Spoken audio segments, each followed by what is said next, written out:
Ako'y isang Pinoy sa puso't diwa, Pinoy na isinilang sa ating bansa.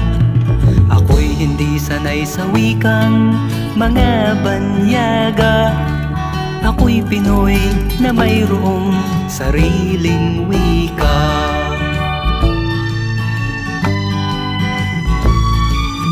Wikang pambansa ang gamit kong salita, bayang kong sinilangan, hangad kong lagi ang kalayaan. Sigat Jose Rizal nooy nagwika, siya ay nagbangalan